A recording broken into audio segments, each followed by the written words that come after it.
God's story, Sermon on the Mount, turn the other cheek. So part of God's story is about a sermon Jesus gave on the side of a mountain, and it goes like this.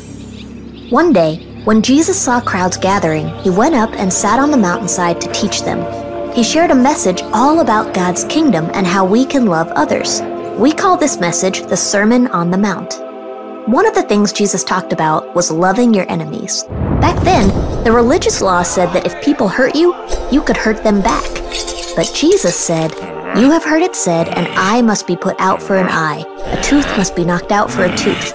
But here's what I tell you. Do not fight against an evil person. Suppose someone slaps you on your right cheek. Turn your other cheek to them also."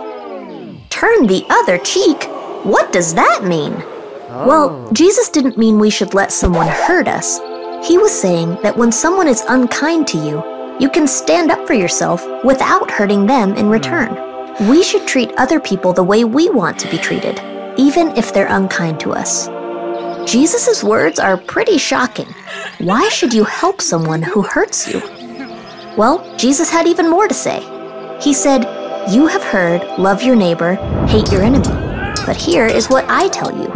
Love your enemies. Pray for those who hurt you. Then you will be children of your Father who is in heaven." You see, if we want to be more like Jesus and be part of God's kingdom, we should love the people who wrong us and even pray for them. Now, that doesn't mean we do nothing when people wrong us, but it does mean we shouldn't respond to hurt with more hurt or wrong with more wrong. And Jesus knew just how hard this could be. He even showed us how to do this. One time, when Jesus was arrested by Roman soldiers, his disciple Peter used a sword to cut off a soldier's ear.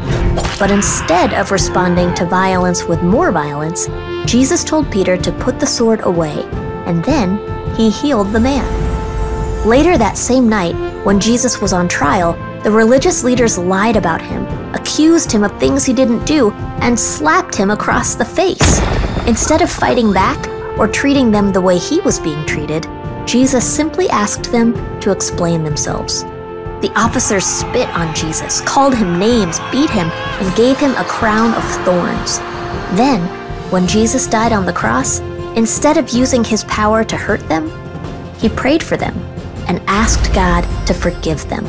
And by the way, when Jesus prayed for them to be forgiven, he was also praying for us.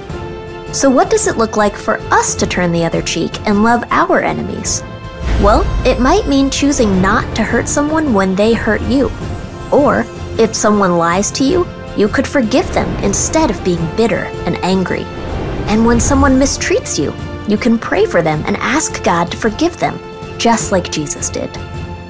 And that's a little bit about the Sermon on the Mount. So, in case you missed it, here's the quick version. Jesus gave a sermon on a mount.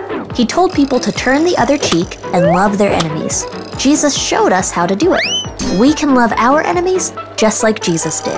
And that's a part of God's story.